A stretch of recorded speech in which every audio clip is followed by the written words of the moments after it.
Hi, everyone, and welcome back to another episode of the BenQ Business Chat. Thanks so much for joining us today. And as always, I've got with me Martin Moel, Managing Director of BenQ Australia. Hi, Martin. Thanks for joining me. Hi, Dan. Good to see you again. Sorry we can't be in person, but still great to see you. Great to see you as well, as always. And the viewers might notice that we're in a slightly different platform today, or a slightly different format. We can probably call this the lockdown edition of the BenQ Business Chat because we're both based in Sydney and we do have an ongoing COVID situation here. So we'll do our best to tackle the Zoom platform as we always do. So last episode, Martin, we talked about the developing global supply chain issues. Can you give us a little bit, just a very small update on that one to see how we're tracking along and how we're going? Yep. So both in Australia and globally, BenQ, we're doing really well. Demand is still very high. Obviously, the lockdown situations here in Sydney and Brisbane are fueling this demand. There is ongoing demand for all kinds of visual products that we make. And we're seeing these kind of spike go on. It has caught us by surprise a little bit. We didn't expect this kind of strong demand, both here in Australia and overseas, to be like it is, but we have to make the best of it. One other byproduct of this strong demand is that the logistics situation is getting tougher. So even though our factories are producing record high quantities of product, it's become more of a challenge to get that product from our factories in Taiwan and China to Australia. By that, I mean that it takes longer to get product here and it's more expensive. The cost of containers has gone up because space on vessels is quite limited at the moment and it's difficult to book space in advance. The reason for that is that the number of primary carriers, so these are real vessels that are coming to Australia, has dropped. This drop has come from the fact that before the pandemic, there were 24 carriers moving to Australia, but now we only have 13 primary carriers. This is the result of quite a few things. Some of the carriers have shifted their vessels to European and American markets instead of coming to Australia from Asia. Another reason is that the pandemic has reduced the capacity to source crews. So some crews are being impacted by COVID, and it's just more difficult. So there are some challenges, both in supply and logistics. It's driving prices up. That's been happening for a while now because of both supply and logistics, but we just have to make the best of it we can. I'd only just add, look, if anybody's looking to do some Christmas shopping, I definitely do it earlier. As the year progresses, getting stock is going to be harder and harder for not just electronics and audio-visual equipment, but all kinds of stuff. So get in early to avoid disappointment would be my comment. Definitely. And it is, after all, it is a developing situation still, and it probably will be into the near future. But like, as you mentioned, we'll do our best to help everyone fill their Christmas stockings and hopefully we have a Christmas as usual. But moving on to today's topic, diverging a little bit, we're heading back into the classroom. So today we want to talk about air quality in the classroom. So seeing as a student and teacher health and wellbeing has been the core of BenQ's education focus for years now, I thought we'd talk about a largely silent threat in the classroom. So Martin, what are some of the parameters that we look at when we're assessing classroom air quality?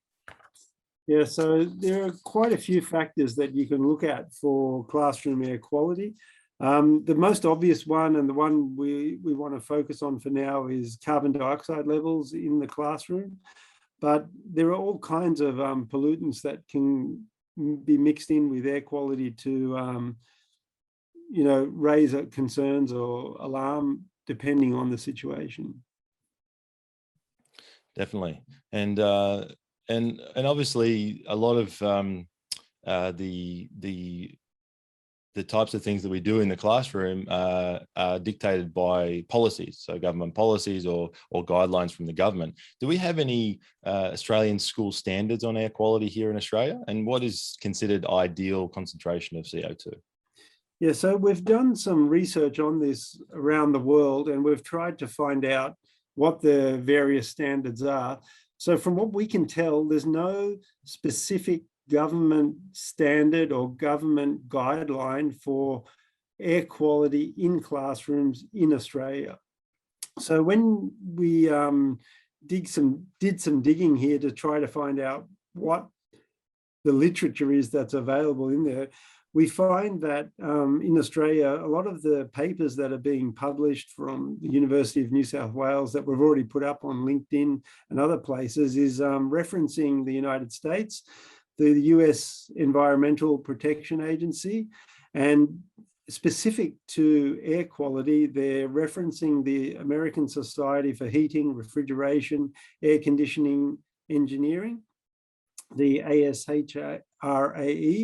So they list up various kinds of guidelines and policies, and I guess that's more of a global reference site.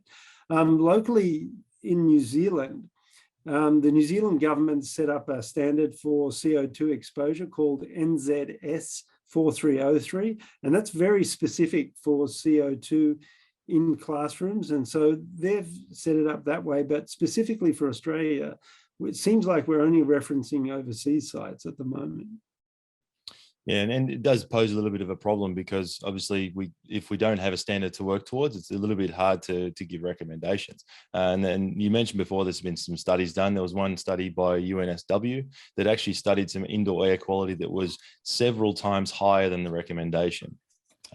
Which is slightly scary, and definitely when we're putting our students into the classroom, we want them to be as safe as possible.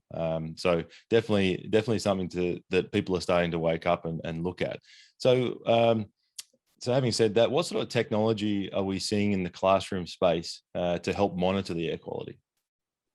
Yeah, so in the classroom space, old classrooms don't have any gauges or any kind of metering system that enables educators to be aware of what the CO2 levels are.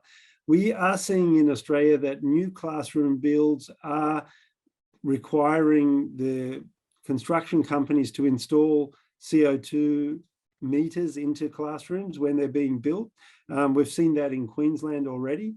But for us, what we've done is some of our IFPs have got CO2 metering levels in them.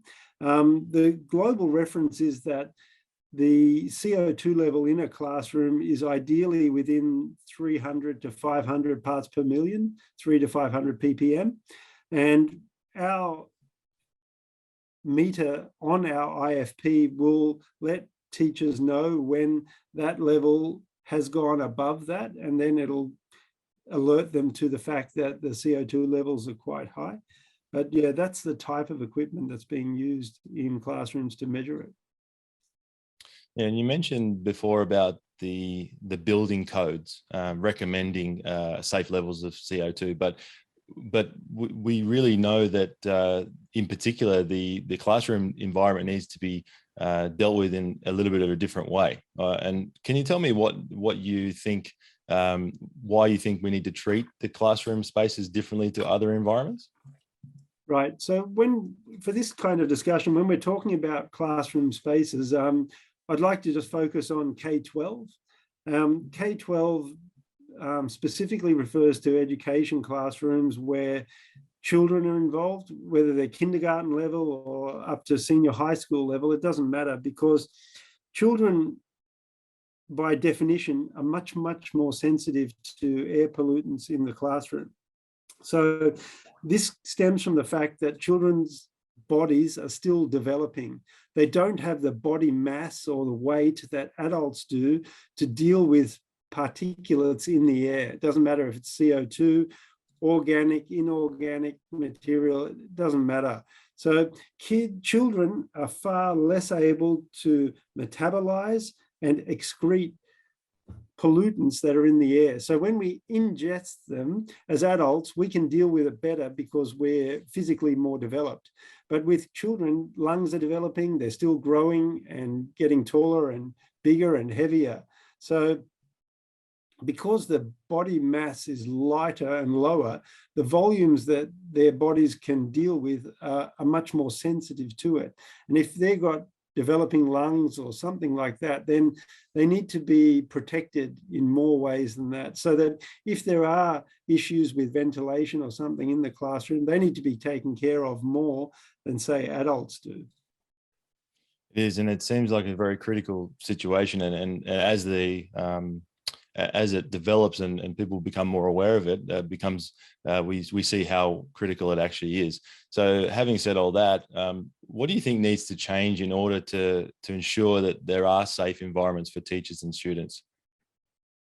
Right. So the basic understanding for everybody needs to be that we need to recognize that indoor pollutants are sometimes in higher concentrated levels than what we'd find outdoors.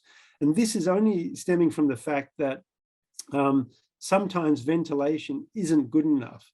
And it could be that in a classroom situation, teachers are not opening the windows, or they're not turning on air conditioning at certain times. And that creates that stuffy air, that stuffy environment or air quality that can lead to students switching off because they're just getting tired, because there just isn't enough fresh air in the room. So, you know, what the main thing and the main concern is that CO2 levels go too high, and that creates drowsiness or attention levels drop or something like that. But there, of course, for air pollutants, there are many other things you need to look at. And that can be inorganic, organic, or particulate matter.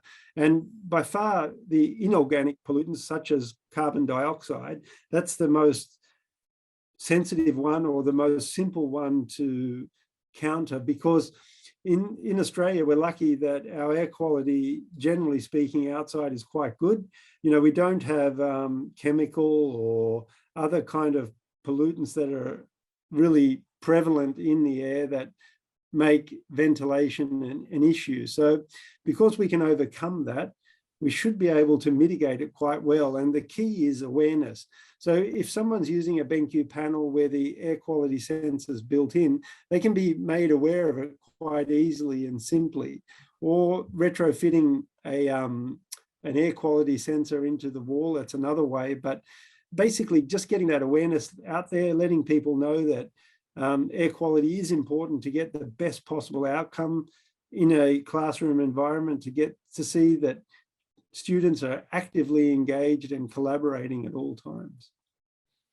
Exactly, and like you mentioned, there are a lot of things that we can do to ensure that there is healthy air in the classroom. There's some things that we can do as manufacturers, as also as educators. So there's a lot of things we can do to help mitigate things before there is regulation. So hopefully, ultimately, we'd like some regulation to help with the development of healthy air in the classroom. But there is a lot that we can do before that. Yep, 100%. Yeah, so that's a really great chat, Martin, and we can probably end it there. I think we've gone through a lot. Yeah. So look, if we've helped raise the awareness of, if we've helped by educating people, letting them know that this is an issue, and you know, Australia may be a little bit behind the world, then great, we've achieved what we wanted to. Definitely. So I'd like to thank everyone for joining us again for another episode of the BenQ Business Chat. As always, if you'd like to get in contact with us, you can head over to the BenQ Australia LinkedIn page, or head over to benq.com.au, and up at the top of the page to the left, there's the business tab. You can find out more information about the BenQ professional display products. So thank you very much once again for joining. Thank you, Martin, as always, for joining us, and we'll see everybody on the next episode. Thanks again, Dan. It's been great talking to you. Look forward to the next one. As always, Martin. See you then. See ya.